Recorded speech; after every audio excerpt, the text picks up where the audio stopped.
Hardly any day passes without one or two incidents of rape being reported either on mainstream media or the social media, and it continues to dominate the discourse in Nigeria. But despite public outcry, many cases still go unreported. Activists are worried that sex offenders are not identified and punished with rape victims while the rape victims are stigmatized. These are troubling times and troubling trends, I must say. So joining me in the studio is Bolanle Olaleye Mayugbe, member Association of Professional Traditional Wedding Engagement Coordinators. It's nice to have you in our studio. Nice having you too. Great.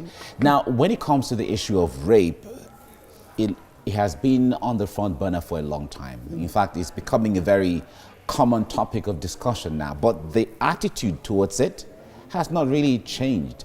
But what is troubling for you when you decide to be an advocate against rape? Well, what I noticed is that so many people, the victims, they are refusing to talk. Right. They don't want to be stigmatized. And, is that the biggest challenge right now? It is. Okay. And I think it is the rapist that should be stigmatized, not the victim. So we want to try and input confidence in our women, our children, that whenever anybody, tries to assault them, they should speak out immediately. Because mostly because they will not speak out on time, the evidences must have been destroyed, before they get to the police station. But if you so much train them that immediately this thing happened, don't feel shy. Don't think people are going to stigmatize you.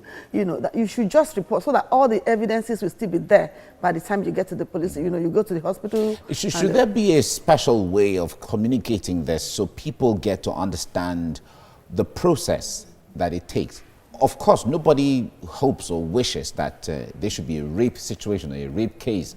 But when it happens, everyone knowing what to do immediately happens. Should there be a special way of communicating that? Yes, there should be a special way. What I notice is that, once people are hearing something every time, like you can see that in the last few months, especially during the lockdown, people are coming out to talk because they are now seeing that the people are not trying to say, okay, why were you must have done something wrong before you are raped, So that used to be the assumption. Yes, that when a woman is raped or a girl child is raped, they say, maybe what you're putting on is not good, or maybe you are shaking your bum when you're going that side, things like that happen.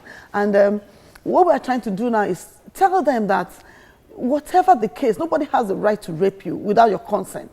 So if there's anything that's happened, you should be able to say. So what I'm trying to advocate is we should continue telling them, we should use the media, and then we, the mothers at home, should tell our children that whatever happens, we will stand by you. So please don't keep quiet when things like this happen. You have to just speak out and all right. Now, one other aspect that other advocates are talking about now is centering on where the rape initiative even comes from in the first place. If you jiggle the data, you see that more male rape females, more females become victim of rape. Mm-hmm. So it has to do with talking and impacting on the boy child from the family, family perspective. Mm-hmm. Talk to us about that. It's one of what we're trying to do now, that when you're training your child at home, the boy at home, tell them, let them know, imprint it on them. Yeah. Mothers have a lot to do here because we are mostly with our children. And they have more subtle influence on the children. Yeah. So when we continue to tell them that you are a child, that you are a boy, but it doesn't mean that you can take it or that you can have it or that you don't have a right to assault anybody. And it should start from home. When your boy is slapping the sister, you should tell the boy that that's not the right thing for you to do. But some parents will say, what did you do for him to have done that? Yeah. So it's from home. This thing is from home. And even beyond that, the issue of sex education, not so many parents like to talk about this with their children. But okay, we are changing now. Let me use we. All right, the trend is changing. It's changing now. It's changing now because even in our children's school, they're telling us that, please talk to them. Don't call penis your bobobi or something. Let them know what it actually is. This is your breast, this is your penis, this is your vagina. Do you understand what I'm saying? And then tell them that there should be boundaries. And it's happening now. Parents are really, really, you know, training their children on that. There should be boundaries. So you can't be touched anyhow, you know, on this, your breast cannot be touched anyhow. So when we tell them this from home, you know, it sticks. It sticks there the same as it thing with continues. boys. Yes, all we right. say it every day. Okay. Now there has been some level of commendation for the government in Kaduna State with the new law against rape, when they talk about the issue of castration for any man who is found to have raped anyone, and the removal of fallopian tubes for any woman or group of women who, you know, Rapes. carry out a rape on a boy.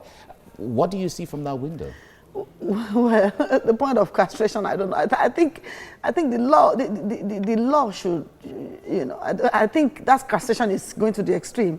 It's going to the extreme. Yes. Some people are even talking about death sentence for rape. Yes. What I'm trying to say is, you let them go to court. No, I'm sorry. Of course, the courts must have convicted you. So it is at the point of conviction that your punishment is this and that. Death sentence or castration. Okay, if it is you know, if it is in the law court, that is. No, of course. The point there is you can't be punished if you've not been tried and convicted. No. Some people are doing it. We saw a tape that of would somebody. be mob action. Okay, mob action. Okay.